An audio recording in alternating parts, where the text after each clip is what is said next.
자, 모두들 100세 시대라고 합니다. 뭐 오래 사시는 것도 중요하지만 건강하게 사는 것이 더 중요한 걸 모르는 사람은 없습니다. 그래서 오늘은 부모님의 척추 건강을 미리 가늠할 수 있는 방법에 대해 이야기해 보려고 합니다. 부모님이 조심해야 할 척추 질환은 무엇이 있나요? 저는 척추 전문이니까 여러 가지 질환들이 있겠지만 오늘 말씀드릴 거는 노인성 척추 질환들을 얘기하고 싶은 거고요. 노인성 척추 질환이라고 하면 퇴행성 질환을 말하는 겁니다. 말 그대로 퇴행하면서, 즉 나이가 들면서 신체 구조물을 오래 사용하면서 닳고 웃자라고 이런 식으로 부자연스럽게 생기는 질환인데요. 정말 많은 질환이 있는데 오늘은 척추관 협착증에 대해 먼저 알아볼까 싶습니다. 디스크와 협착증이 헷갈리는데 협착증은 어떤 질환인가요?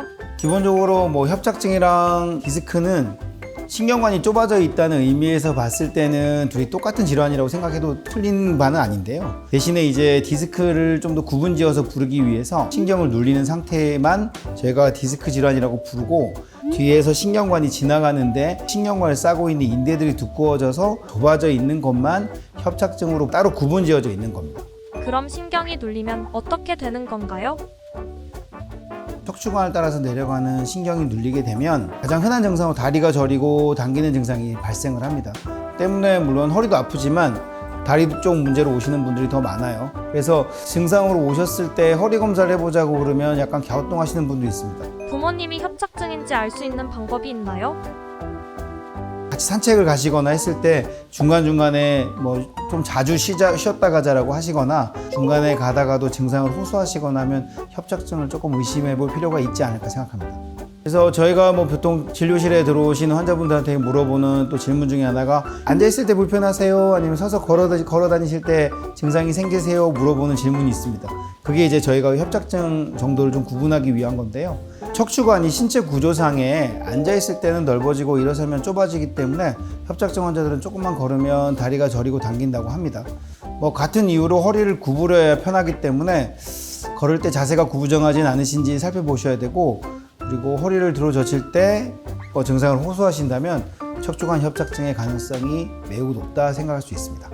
잠자는 자세로도 협착증을 알 수 있나요?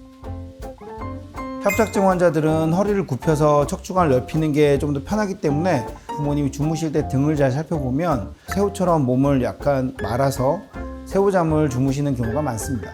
협착증이 의심될 때 꼭 수술로 해결해야 되나요? 요즘에는 기술이 많이 발전을 해서 협착증도 수술 안 하고 시술로 해결하는 경우가 많다고 합니다. 그런데 시술로 좋아진다라고 하는 그런 광고들도 있고, 또 환자분들 또한 그런 걸 기대하시고 진료실 찾아주시는 분들도 많으신데요. 협착증 같은 경우에는 초기 증상, 그러니까 인대가 어느 정도 지지를 하고 많이 두껍지 않은 경우에는 당연히 시술로 증상이 많이 호전을 보이겠지만, 궁극적으로 많이 진행이 되어 있는 협착증 같은 경우에는 수술을 하시게 되는 경우가 더 많은 것 같습니다. 그래서 보존적인 치료로 해결이 안 되는 그런 협착증을 굳이 안 되는데 계속 시술로 해결을 하려고 하는 거는 올바른 방법은 아닌 것 같고요. 정말 좁아져 있다면 좁아져 있는 근본적인 원인을 제거하는 게 오래오래 잘 쓰시고, 나중에 이제 그 협착증이 지금 일시적으로 증상이 나아졌다고 하더라도 인대는 자꾸 퇴행성으로 또 두꺼워진 조직이기 때문에 사실 궁극적인 치료를 위해서는 수술이 필요한 경우가 더 많은 것 같습니다. 부모님이 허리 수술에 대해 걱정이 너무 많으신데 어쩌죠?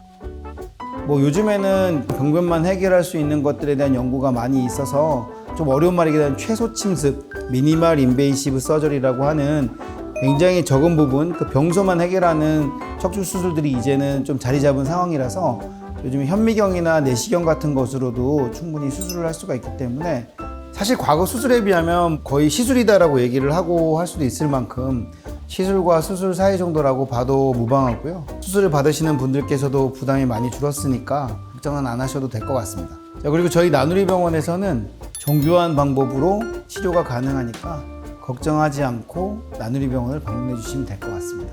자, 오늘은 노인성 척추 질환 중에 대표적인 질환인 척추관 협착증에 대해 설명드렸습니다.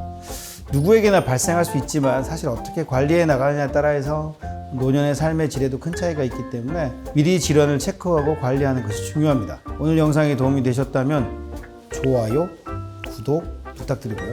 궁금한 점은 댓글로 남겨주세요.